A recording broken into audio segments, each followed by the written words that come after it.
NSW in Jamaica. President Donald Trump's solid waste reduction. Marcus Happerly. Good day, I'm Kimberly Broderick, and welcome to News Rewind, JNN's look at the top stories of the week that was. The St. Anne police are appealing for information regarding the murder of 14-year-old Raven Wilson, whose body was found on Sunday morning in the community of Top Road, St. Anne's Bay.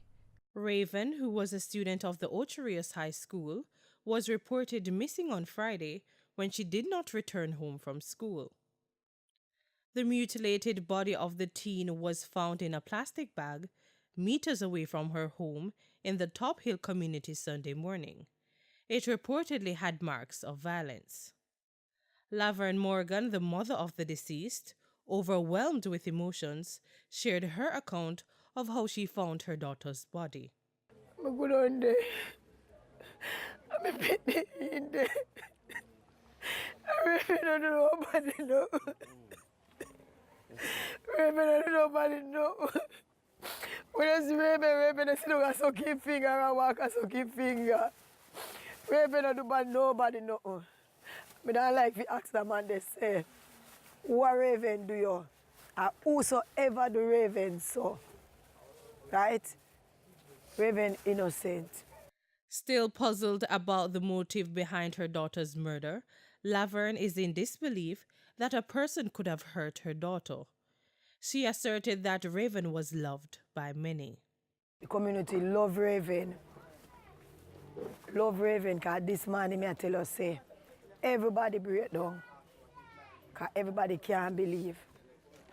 So this is in our eyesight. Right? But me I tell him, say, it now goes so easy. Me love Raven. Right? And me I tell her, say, that man will cut my daughter life short. She's only 14. Only 14. Every day Raven talk about he want to keep, he want to have him prom. Right? See they know, Raven can't have it again. Because that man take away from him.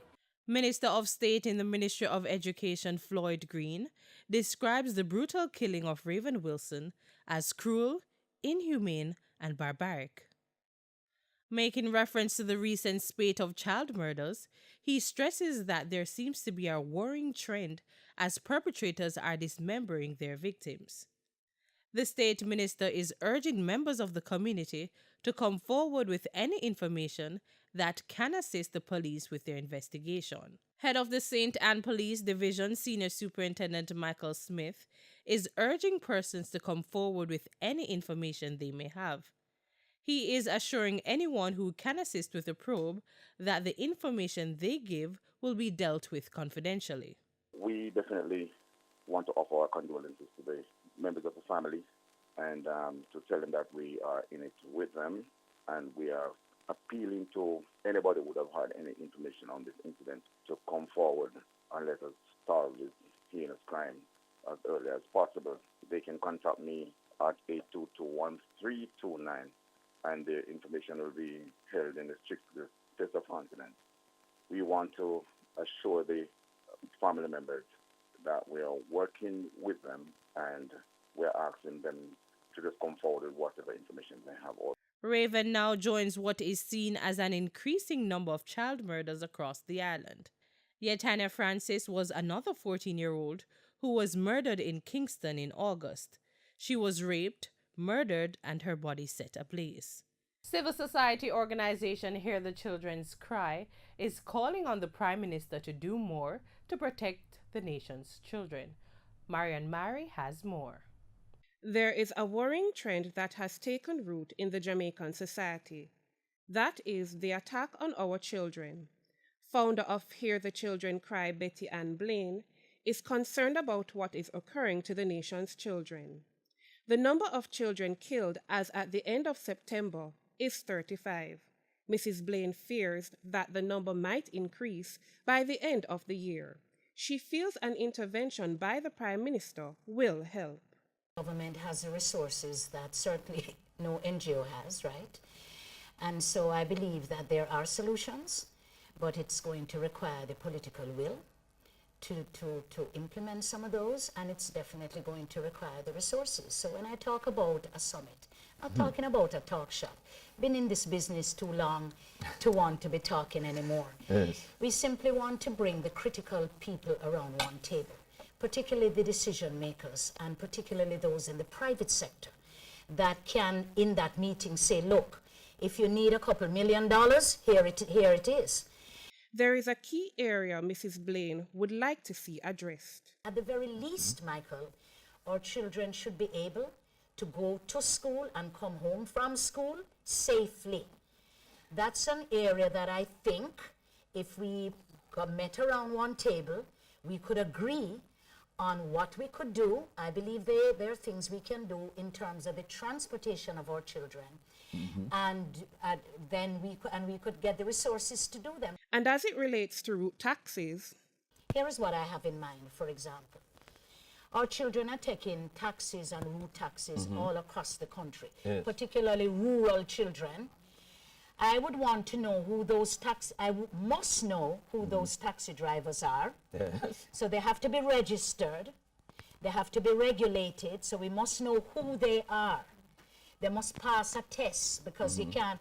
A lot of our children have been abducted in taxis by taxi drivers and murdered. Yes. Those taxis must have a plate on them, must have a sticker, a nice big sticker that says we are registered to take children. So the children themselves would know which taxis they get into. Mrs. Blaine was speaking on JNN and RGR 94 FM's hotline interface on Thursday. 3 men said to be members of the Bunkers Hill gang in Trelawney were killed during a reported shootout with the police in the parish on Monday. The dead were said to be members of the Bunkers Hill gang, formerly known as the Ski Mask Gang based in St. James. 2 of the deceased have been identified as Adrian Walker, alias Lippy and Macca, the leader of the gang, and Robert Miller, also known as Ghost and Tyler. The 3rd man remains unidentified. 2 firearms were also seized. Reports surfaced last month that the Ski Mask Gang was operating in Bunkers Hill, and the police have reportedly been observing the gang. Residents in the Bunkers Hill and Friendship communities say they have been living in fear due to the gang activities. Head of Operations for the Trelawney Division, Deputy Superintendent Winston Milton, says there has been an increase in criminal activities, which includes murders, shootings, extortion, and predel larceny. DSP Milton believes that the deaths of the men is expected to bring a level of peace to the Friendship and Bunkers Hill areas. The Trelawney police continue to search for other members of the Bunkers Hill gang. An appeal for fairness for all Jamaican citizens, despite their socioeconomic status in life, has come from the head of the Caribbean Center for Education and Planning at UWI Mona. Dr. Canute Thompson, who heads that department, made an impassioned plea while on JNN's Power Talk Live on Tuesday. More in this report from Cody and Barrett. Dr. Thompson was responding to the reports on the over 11,000 men who were taken into custody during the first 10 days of the imposition of the state of emergency in Kingston. Of that amount, 400 were reportedly charged. Think about those youngsters now, the resentment they feel towards the state, the scars they carry forward, all right? But more importantly, the fact that in their navigation now of the social and economic space in which you operate, they have this thing on their record, which could undermine their prospect of getting a job, of migrating, and of moving on with their lives. So the fact that enemies of the state. So the fact that they have been released is not the end of the matter, is a start of their misery. But what can be done to change the situation? One of the places at which we must start is by telling the stories of the people whose lives have been affected by the acts of unfairness of the state and by the rest of us. Because in our interactions, we also can be unfair to people. We need to confront those painful stories of those youngsters and other people in society who, by virtue of not having either the right color, being in the right party, or being from the right class, are denied an opportunity. So it requires that we come back to the foundational affirmation that each of us as citizens of this country has a right to be treated with equality by the state and using the resources of the state. The government is still awaiting the document outlining the agreement reached with O'Brien's Car Sales and Rental regarding the contract to supply 200 used vehicles to the Jamaica Constabulary Force. The agreement was reached during a mediation exercise. It began after O'Brien's failed to fulfill the contract to supply 200 used vehicles to the JCF despite being paid over $230 million. To date, only 66 of the 200 cars have been delivered. On Tuesday, National Security Minister Dr. Horace Chang assured the House of Representatives that the government will not lose any money under the agreement reached. Mediation did go through. We engaged not the AG's office, not because of any practical. We engaged Queen's Counsel Walter Scott, who conducted the mediation on behalf of the ministry, and they came to an agreement. And as soon as I've gotten a signed document, I will be bringing it to the House. It did take place on the second date indicated. I guess it's quite contentious. The agreement will ensure that the government recovers its full cost of $213 million. There will be no further extension of the contract, and the object was to conclude the agreement and protect the government's interests. And what I have at this point, that was so done, and I'll bring the details to the House, how that is being completed. Dr. Chang added that he had no information on the progress of the police probe into the actions of O'Brien's in relation to the contract. He also gave an update on the government's effort to acquire more vehicles for the police. In the course of this year budget, we have already acquired 65 new vehicles and an additional just under 100 bikes, which have been added to the police fleet, and there's another 50 new vehicles to be acquired. And in the new financial year, we are proceeding to take steps to refleet the police. Why are banks not tapping into the growing ganja industry? Managing Director of the CIBC First Caribbean International Bank says it is not as easy as it seems. Cody and Barrett has the details. Managing Director of the CIBC First Caribbean International Bank, Nigel Holness, notes that if banks should tap into the ganja industry, they could face numerous problems. One being finding correspondent banking, which facilitates settlement, and with the Federal Reserve having hold of the banks that provide such service to banks in Jamaica, going into the ganja industry could tarnish these relationships. If you start to dabble in the cannabis industry, whether it is medical marijuana, whatever it is, then you could run into a serious problem with finding a correspondent bank who would want to continue providing that service. So it's not that the banks would not want to facilitate, but obviously we have to be mindful of the bigger impact that could have on our country. Mr. Holness adds that this could also interfere with trading and international business. We could see the exit of the correspondent banking relationship, which basically would render our ability to trade and just to conduct international business closed. He highlights one possible repercussion of facilitating the business of the ganja industry and states that banks may not be so capitalized to face the penalties. You could actually find yourself in a situation where a customer who unfortunately is using the system for illicit means then get captured in their net. And we who would have facilitated that customer are the bank really on the hook. The penalties and the fines are enormous, and it could easily wipe an institution off the face of this earth. You talk about $1 billion, US dollars that is. Are we as capitalized to withhold or withstand such a dramatic fine? Mr. Holness states that this could also create great reputation damage to the bank and also to the country on a whole. He was speaking on JNN's Insight on Wednesday.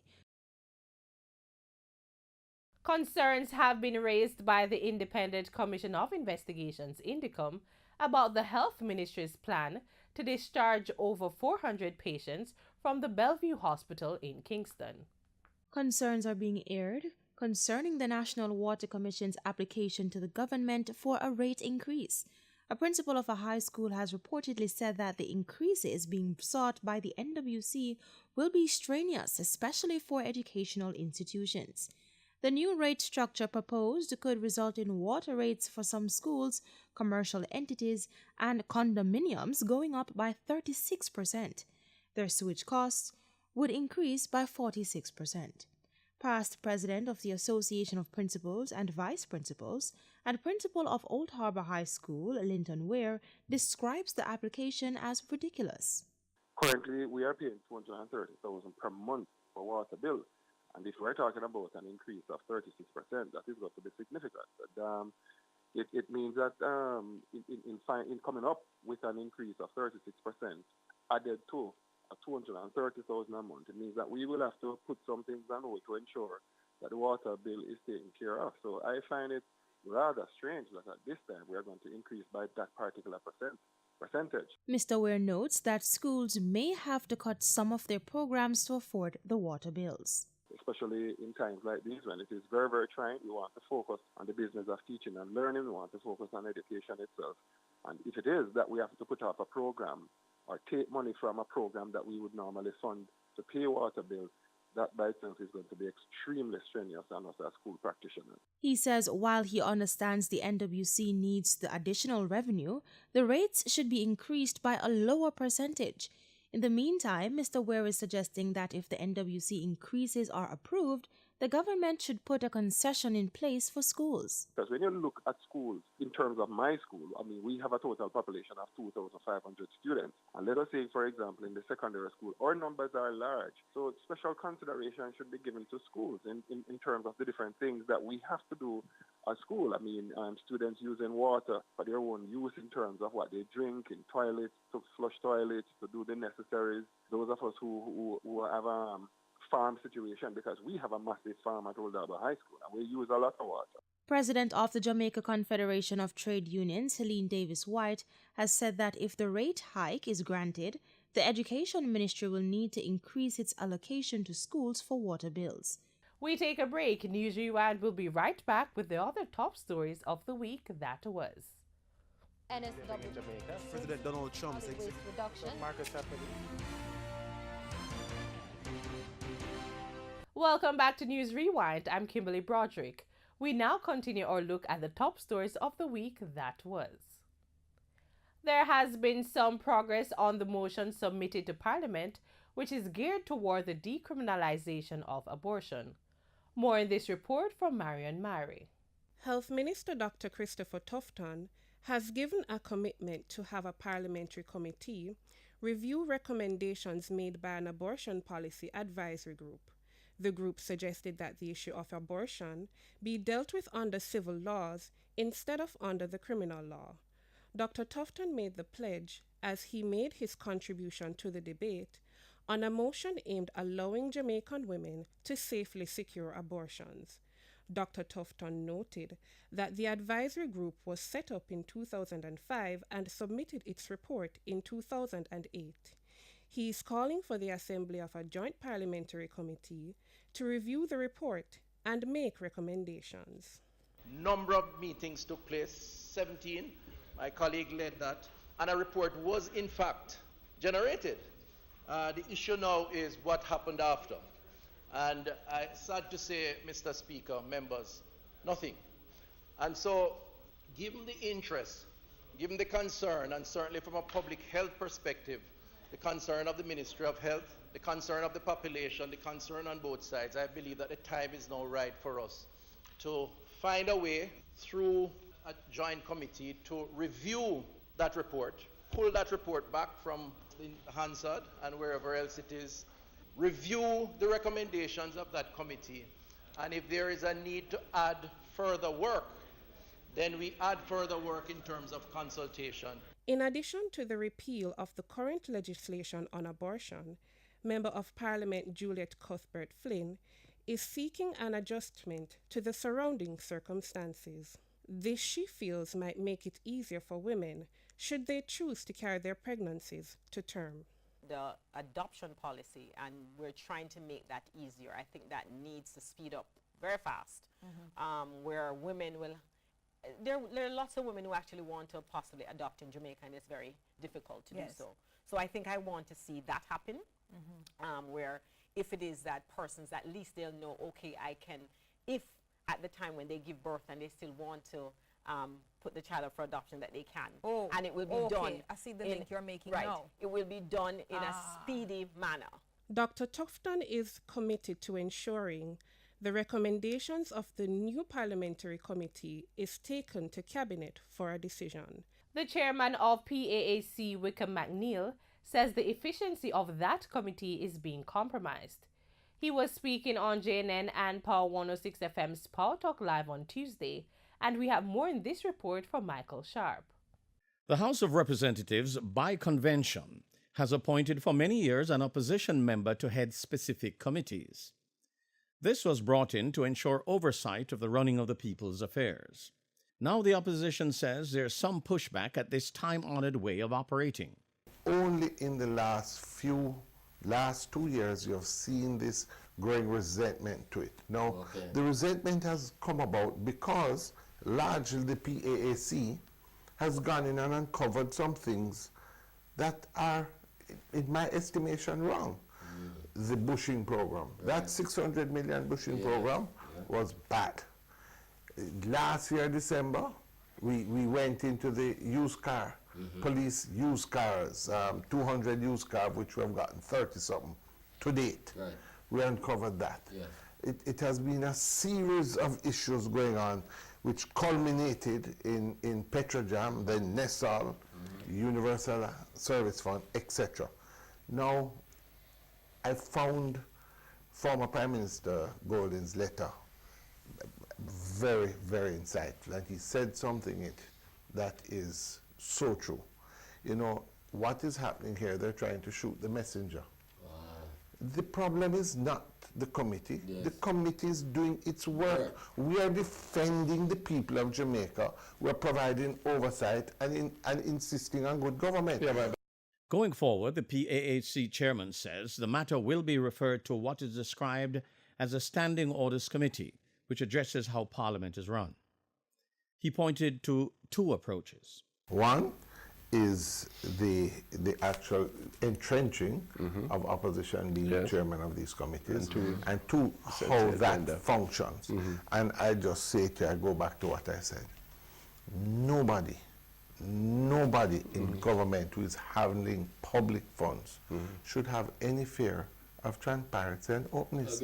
There should be no question that you are going to ask that should not be answered. It is not your own money. So the bottom line is, I am just convinced that we must lay the case, because all well-thinking Jamaicans will believe that, and I'm seeing overwhelming support towards it. High-rises must be regulated. The call comes in the wake of an announcement by the government that it is considering applications from developers for their construction in Kingston. More in this report from Sasha-Lee Hamilton. Retired town planner and fellow of the Jamaica Institute of Architects, Carl Chen, says the government must develop a policy for high-rise buildings, as there will be more requests once the first one is approved. Prime Minister Andrew Holness has revealed that the government is now considering applications for 20-story buildings in Kingston. He said taller buildings are a part of the government's thrust to ensure the maximum use of available lands in Kingston and St. Andrew. Mr. Chen notes that serious consideration needs to be given to issues such as the blocking of certain views by these buildings and proximity to historical monuments. If you should build one 20-story building now, in another year or two, somebody will want another 20. So you should really, the siting of a high building should have a certain policy. You may want to block off, I don't know where it's being done. You may have a building to a historical site or whatever, or a grand view.